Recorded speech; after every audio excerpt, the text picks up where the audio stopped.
Hi, I'm Rich Wynn. And I'm Rebecca Nixon, and this is the PropTech Growth Podcast. Every episode, we interview an expert in the PropTech startup space, gathering their advice and expertise to help you run a successful PropTech business. I'm the Portable PropTech CMO, and I help PropTech startups build and scale their commercial growth strategy. I'm Rich from Rich Wynn Consultancy. I specialise in operations, sales and process, helping fintechs and PropTech companies to grow. So I had an unhealthy love for property for as long as I can remember.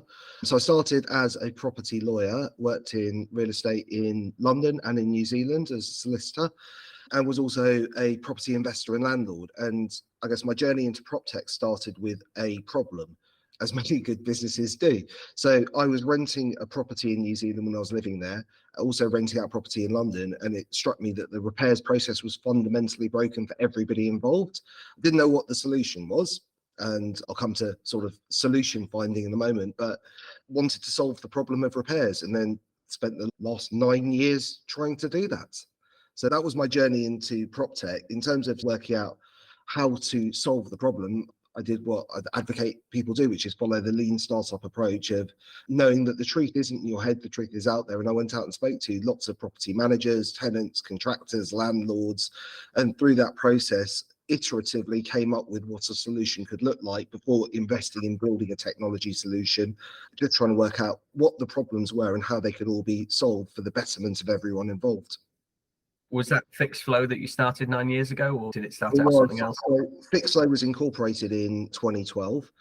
Mid-2013, we got to the stage of having a beta and properly launched in 2014. And then the business kind of took off from there. Ended up exiting the business to Aareon, which is the largest property management software business in Europe, and a Advent International portfolio company in May 2021. And since then, I've been promoted a couple of times and now run all of their UK businesses. So it's an at-scale organisation, and I get to work with some really smart people. That sounds amazing. Almost dream job-like, to be honest, from what you're saying. That's absolutely fantastic. I know as you went through Fixflo, you looked to acquire other companies along the way to help you, or partnerships and then acquisitions. How did you find that as something I assume you were relatively new to? Where did you see the value in those partnerships, and then to make that an acquisition rather than just a partnership? So the acquisitions came after our exit to Aareon because they've got the firepower to do the acquisitions, but partnerships always been a key part of the Fixflo approach. And I guess my approach to business, which is it's better to collaborate than compete. And I guess the world has changed quite a lot over the past, let's say, particularly last 5 years. So if you go back 5 years, most business systems didn't have APIs or ecosystems, or at least not publicly available ones. And I think that's fundamentally shifted in both the residential and commercial markets. But my approach, our philosophy was always, is there an opportunity to add more value to customers and their customers by working collaboratively with other people? So if what we provide and someone else provides can come together to deliver benefits that individually we can't, then it makes sense for us to join forces in some way to deliver that value. And Fixflo, as an example, has 40 plus integration partners. And the idea is that particularly as technology moves on at such a pace, and consumer demands do too, it's really hard for a single provider to cover the entire stack of needs, particular to a business. And custom software is definitely out as an approach to software development, simply because it causes internal problems for the customers in terms of managing change management, user acceptance testing, the whole process of what I describe as legacy technology. The way to get around that is to allow customers to build their own tech stacks. I'll give you an example. It'll be Salesforce, HubSpot, SalesLoft, et cetera, stacking together to deliver what a SaaS business needs. And we took that approach in property technology, and I think it's pretty widely accepted as the approach as point solutions come to market to work collaboratively with other point solutions or core systems. What sort of advice would you give to somebody looking to start up today in a PropTech or a FinTech, or the way that you did it? Is that still the way that you advise is the best way to do it, or would you look at things slightly differently? I'd say that it wasn't something unique that we did. We took pretty widely accepted B2B SaaS principles and applied them to the problem we were trying to solve. So whether it's, look at the titles now, the sales acceleration formula, there's the lean startup, there are so many great books and resources out there, and newsletters like SaaSter put out a great newsletter. I think it's every week. There are a huge number of resources, but I don't think you need to build your own playbook. B2B SaaS is well known. The nuance comes around industry knowledge. And I think the property sector, particularly residential, and to perhaps a slightly smaller degree because of internationalization commercial, is still a very network-driven sector. And so I think you have to immerse yourself deeply within the sector, not just as a go-to-market channel, but also to really understand the nuances of the sector you're serving so you can better deliver value to the customers. So I'd say for PropTech specifically, understanding the general SaaS principles and approaches, and I strongly encourage that people don't need to reinvent the wheel. People have been through this and scaled multi-billion-dollar companies off the back of following those principles. And then layering on the nuances of property. So for people outside the property sector, some of the nuances may seem odd, unintuitive, but in part they may be built up from legislative backgrounds, and that's also changes between countries. I've got quite a legal view of the world, but I think that's really useful information that you get from immersing yourself in the sector. I've been in B2B SaaS for my entire career, and I've only been in PropTech since 2019. And that was the big learning curve for me, was understanding the nuance of this specific industry and also bringing the B2B SaaS principles to a cohort of people who sometimes didn't think that they applied to them, but they do. And it may be that property or real estate isn't unique in having its industry nuances. I suspect it isn't. So I've invested in a B2B SaaS business that works in the beauty sector, so providing booking and management software to hair salons and others. And I was speaking to one of the co-founders yesterday, and he was explaining some of the nuances of that sector. So I guess maybe you start with the foundation of general SaaS principles and you layer on the industry nuances, whether it's PropTech or anything else. I feel like I've learned so much in a short period of time just by listening to you that I frantically want to scribble loads of stuff down, but I'm trying to look professional and just try and remember it, which I won't. But luckily this is recorded. I'll be going back over this later. None of this is, I guess, wouldn't even claim credit as any original thoughts having been shared. These are, I think, wealth of resources now available is phenomenal. And so whether you like consuming information through podcasts, webinars, books, newsletters, or in-person networking, there is a wealth of resources. And if you're an early stage founder and you're facing a problem, it is highly likely that somebody else has not only seen that problem, but solved that problem and explained their solution to the problem. You obviously, as a co-founder of a business, are going to forge your own path, and you can obviously do what you want. That's part of the joy of entrepreneurship. It's a creative endeavor. But I would say, if you are facing something that you are struggling to solve, ask people, search for the answer, possibly frame it in as generic terms as possible so that you can get the learnings from other B2B SaaS verticals. And I found that in PropTech more than FinTech, people are there to help you. I think it is quite a smaller community, especially around London and the Southeast. It is quite a small community, the big players, so to speak, within PropTech. And if I've had a question, I've reached out to somebody and they've answered it. People who I've reached out to get onto the podcast, who've never heard of me or Rebecca before, and why would they? Oh yeah, no, that'd be absolutely brilliant. It's sort of, it just worked, and the more we've done it, the more people we've met, and then it just goes. And I think it is important for founders, and I've seen it a lot, unfortunately, where you're so stuck within the running of the business, even if there's just two of you, that you can't see or you can't go back to those basic principles that would actually give you the answer of this is a B2B SaaS model sort of thing. And I see it so often, and that's why I wanted to highlight it. You don't need to reinvent the wheel. All that information is out there. Maybe before you set up, you haven't done enough market research. And so maybe you just need to stop, take a step back and go, actually, we're bringing in $4,000 a month, we're spending $50,000 a month, but we need to do that to get the tech. That's fine, but your runway is going to be cut to about 6 months and then you're going to go bust. And it's being very brutal about it, just in general. That's what I see. And obviously my job is then to try and help them avoid that. But yeah, no, that is really interesting. And I think that's something that is overlooked, that it is not an age-old model, but it is a model. It's a scalable model. You don't have to stick exactly to the guidelines, but stick around them and you're probably going to be all right. And you must have seen this as an investor in business and in your current work as well. People getting these sort of funding before it's run before you can walk and all that sort of stuff. How do you, when you're speaking to them or in your advisory capacity or whatever, say to them, just calm down? Do you say just calm down, or do you just say run with it and see what happens? What's your sort of preferred? I think a lot of it depends on the business stage and the founding team. Some people need to be let loose and some people need to be held back. I think you've touched on really interesting points possibly for that. So the first is, you talked about network. And so the property and property tech sector are very heavily network driven. The UK is an okay sized market. The PropTech market of people who make it through or achieve the scaling point on the curve is relatively small. And what I've seen is anybody who takes shortcuts on integrity gets quickly frozen out of the market. Just a cautionary tale. The second is the SaaS model. And I guess if you boil it right down, the reason that SaaS is beautiful is a repeatable, predictable revenue model. But also you don't have the costs associated with custom software. And where I see some people get it wrong is they build customizations for individual customers rather than looking to develop the platform as a whole for the betterment of their community and customer base.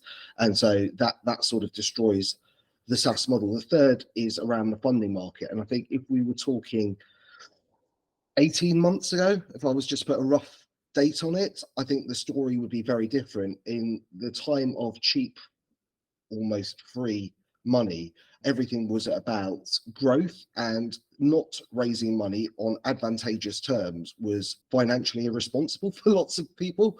The world has changed and business fundamentals have come to the fore. Everything goes in cycles, but I think the last few years were the anomaly rather than where we're going to end up again. So I think it's reasonably likely that business fundamentals will be required, and the sort of outlandish hockey stick projected growth and the quadrants with no competitors on slide decks just won't be accepted anymore. You have to have a route to profitability, and even tech businesses, again, businesses that happen to do tech, valued on business fundamentals, profits, gross margin, growth rates, both at top and bottom line. And I think it's taken a while for some founders to get their heads around the fact that the world has changed, but it hasn't fully hit, I think, the earliest stage of the market. So it came through the public markets down. Then we saw Series D, C, B, A, seed, and eventually down to pre-seed. It's still filtering down. So I don't think we're at the end of that reversion to business fundamentals. As you were talking about it, I was just going through in my head people that I've spoken to recently. Just one, it affirms that I know what I'm talking about, because I'm telling you to now, this is 100% what I do. I'm probably Rajeev Mark II slightly better. Obviously, everyone should pay for my services. But also, I think I have seen a twist in mindset, and I've been trying to push a twist in mindset to whether I work with the founders or not, in that it is now just down to how you can make your business a proper business rather than a fantasy, let's do this. You might see someone who's doing a TV series, but you could get exactly the same result, just as me and Rebecca have shown, by just starting up a podcast and trying to get your mates on and other people on and then grow like that. We see when you start December, and we get like 3,000. I think our best one's got, which is Steve Rad, has got about 5,500 views, and we've marketed it very little, certainly no paid marketing. It's brought Steve in some good business, and again, Phil Priest, the last one that we did, brought him in business already. You get back down to what you need to do and where you can spend money and where you shouldn't. Marketing, obviously, you need to spend money on, but you don't need to go all out. Like, you can just get an iPhone and spout some random nonsense, which I usually do on LinkedIn. I'm cutting that out. You can't go around telling people the marketing they could do, just spout some nonsense on LinkedIn. What am I, chopped liver? Yes, pretty much. Pretty much. I still need to teach you about sales. It's something that's a lot more important than marketing, Rebecca. Tell me about it. Sorry, I've gone way off point. Do you do any sort of mentoring, or are you involved on that side of it, or is it all everything's just you're so busy with what you're doing and that sort of thing that you don't quite have time? So I've invested in, I think, 8 to 10 early stage businesses, and where I have, I try to help. So I think the value is, I don't profess to have any answers, but I can happily, and I will happily share my experience and some of the problems that I faced. I might be able to add some value if people are facing the same problems. I was really lucky that I had some absolutely amazing advisors on my board and advisory boards as I scaled the business. And part of it's pay it forward. Part of it is I really enjoy it. I also work with some VCs, and I particularly like to shout out Episode One, who are incredible, and Portfolio Ventures. And they really look to add value to every one of their portfolio companies through connecting them with their LP, so their investors, but also their wider networks. And that's why they're so great to work with. So that's the way I tend to get involved. But I actually know the PropTech sector is quite small, and it's not uncommon to get or to make a call for help. So I call other people who are further along on the journey, and other people call me. And that's part of being the ecosystem and helping the ecosystem move forward. Coming back to Fixflo, where do you see Fixflo going in the next 5 years? I am much less operationally involved in Fixflo than I was before, but I'm lucky that I've got a phenomenal management team in place. I'll just give you an example. The UK Chief of Staff, Tom, joined Fixflo 6 years ago, roughly, in customer support, ran that team, joined product, ran that, became the COO, and is now effectively day-to-day running the operations of the business.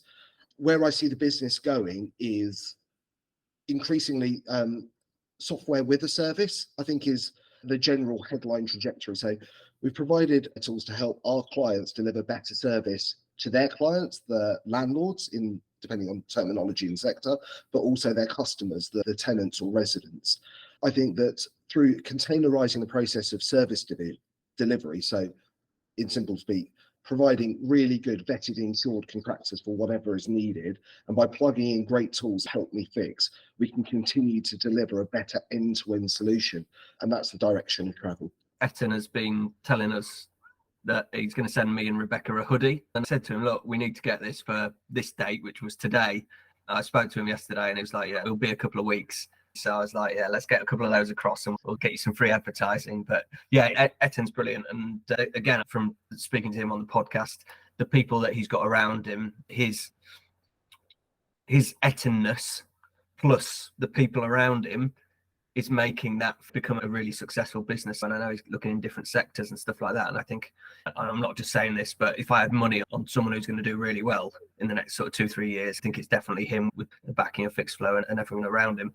And all his investors seem to want to get involved, and the board are all working with him now as well as doing their usual jobs. So just on Etten, I think he's a brilliant example. Quite a lot of people starting a business for the first time think that the power, the value is in the idea. To me, at that stage, the idea is interesting. It's really about the individual. And I guess touching on the point we made about funding earlier, the hustle, the infinite hustle that person has to make it a success.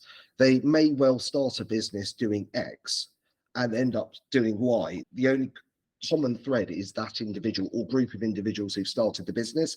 And so if investing at the earliest stages, whether time, money, or both, it's really an investment in the humans rather than anything else. As the business grows, it's then an investment in idea market fit. So what's the total addressable market? Is there a need to be solved? Then it's about product market fit. Then it's about a hypothesis about scaling. And then it's about a hypothesis about growing the addressable market through internationalization or going into other verticals. But right at the start, it's about the individual, and all the way to the end, the individual underpins everything. So that is, and if you're looking for the embodiment of hustle, it's that man. I think one of the fundamental uniting factors I've seen when speaking to a number of successful founders in the space, they all seem to have those business fundamentals right. They know, even if they don't know how to build a software platform, even if they're not 100% sure about what the problem is they're trying to solve, they understand how a business works, how to make it profitable, how to scale and grow and serve customers. They're all customer centric. They are all absolutely obsessed with their customers and their customers' customers. Yep.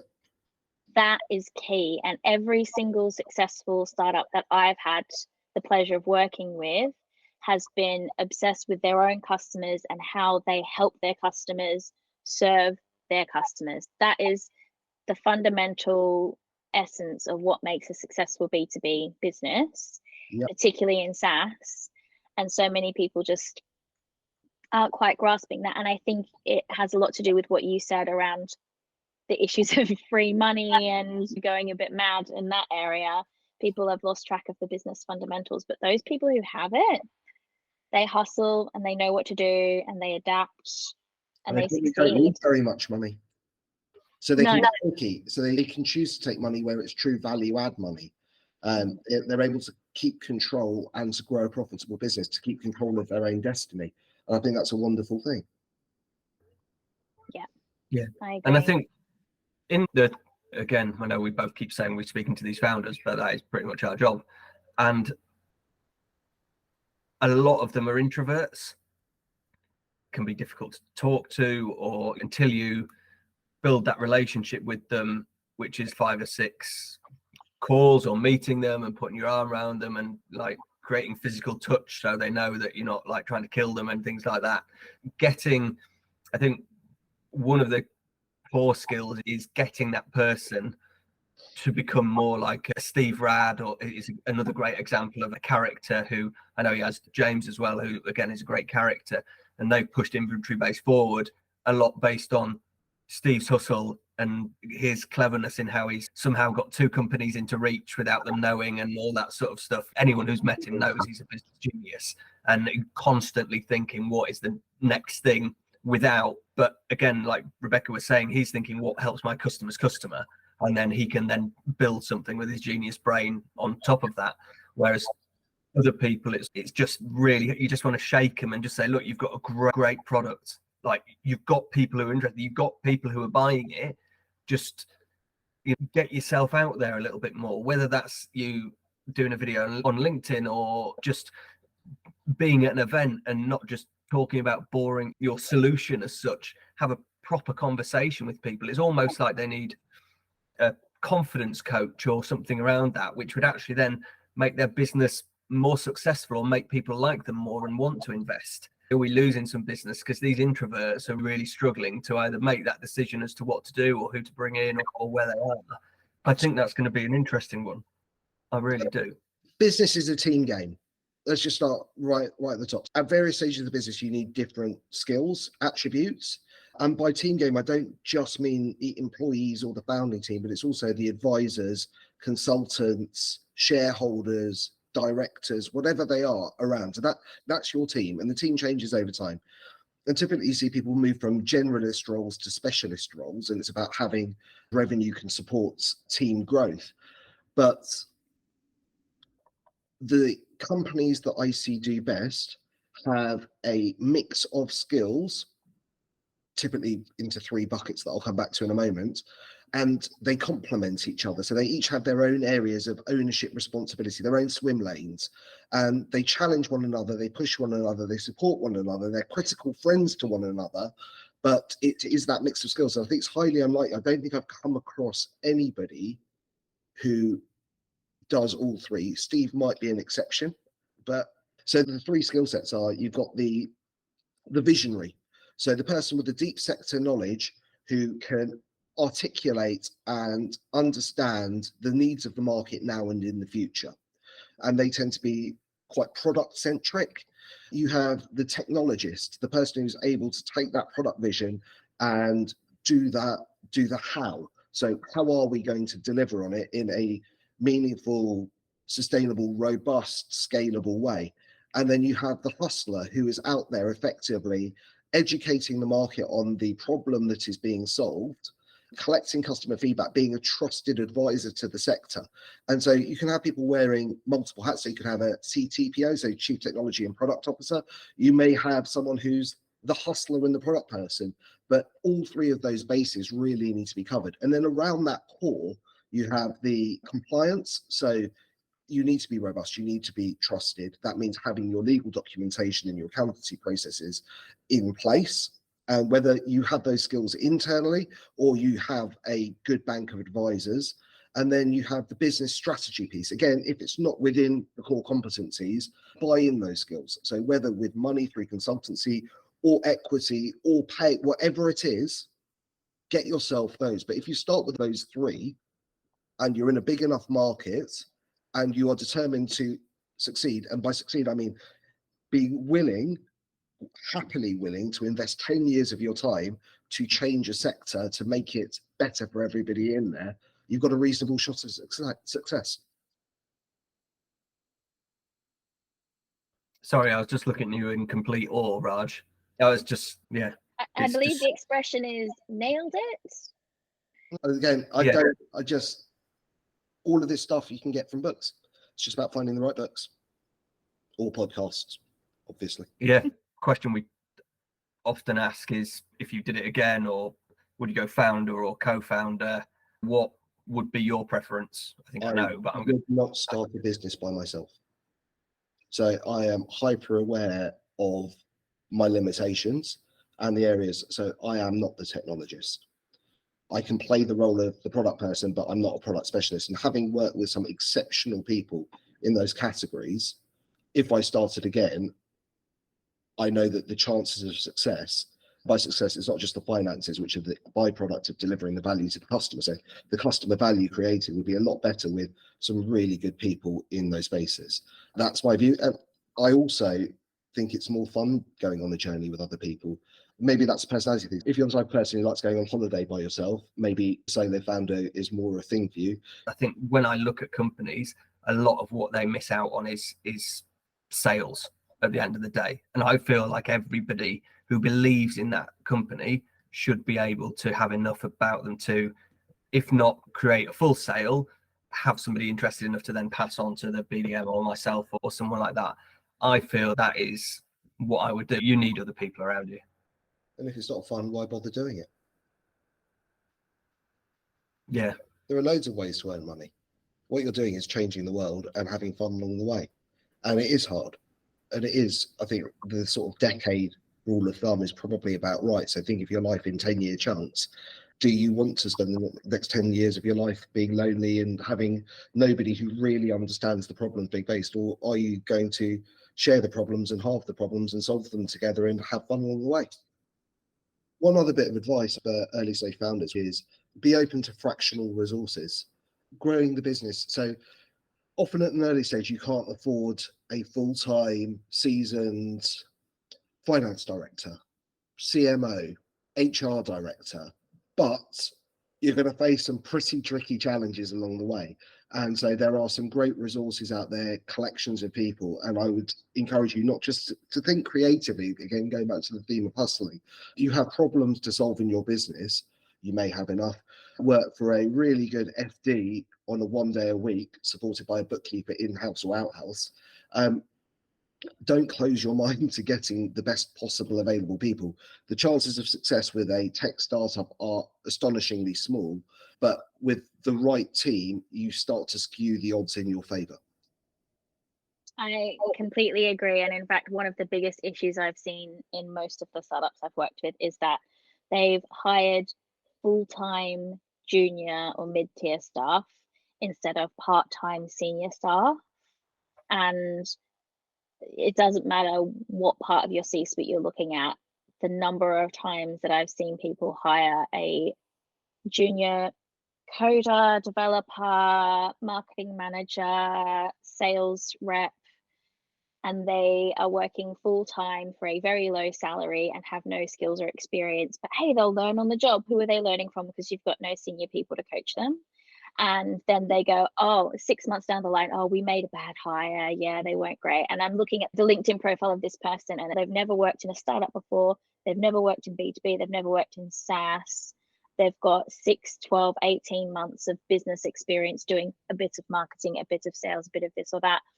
And you wanted them to come into your business and help you grow. It's just not going to happen. So I think what you have to say about that is really important.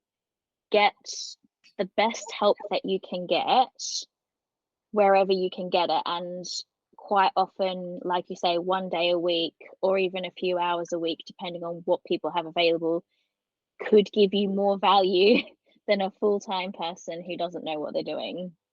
Yes, and they have the playbooks. So you aren't just buying the person, you're buying the years of experience and of learning and of execution and of mistakes made on other people's dollars.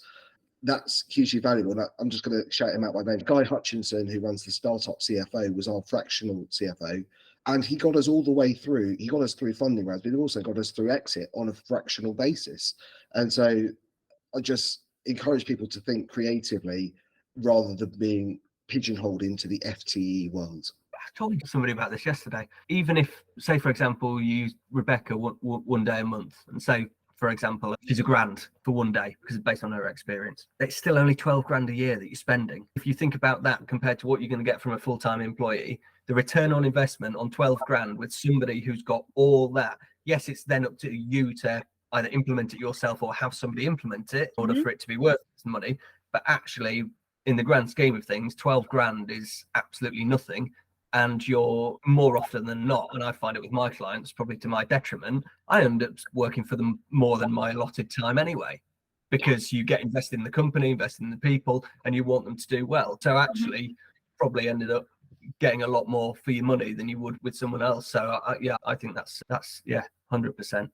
I started working with a client a number of months ago now, and we won't name them. They were paying just over 5 grand a month for a PR agency, which is not an unusual amount to pay a PR agency, but they weren't seeing any results, no leads, nothing. And so I was like, if you paid me that money for one day a week of my time, I could actually work on your strategy and bring in some results, because they had this idea in their head, oh, she's very expensive. But for me, one day a week was the same as paying this PR firm 5 grand a month. And within a couple of months, we had a marketing strategy in place that was customer centric. We had a content marketing strategy. We had an email marketing program. We had a LinkedIn advertising and promotion strategy, all set up, all being sent out, automated, so that the people working in that business had to invest hardly any time or effort whatsoever into the marketing program, and it was generating leads. Yep. No. I'm just saying. There's no promotion like self-promotion, isn't there, Rebecca?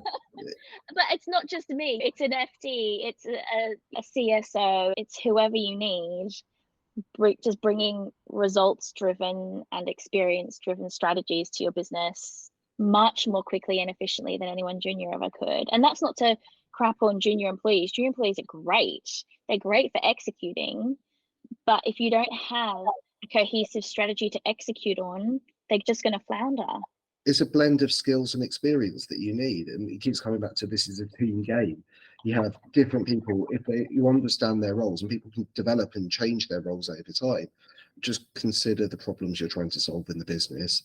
And again, I would start from the assumption that they have been faced and solved by other businesses, so understand what they did.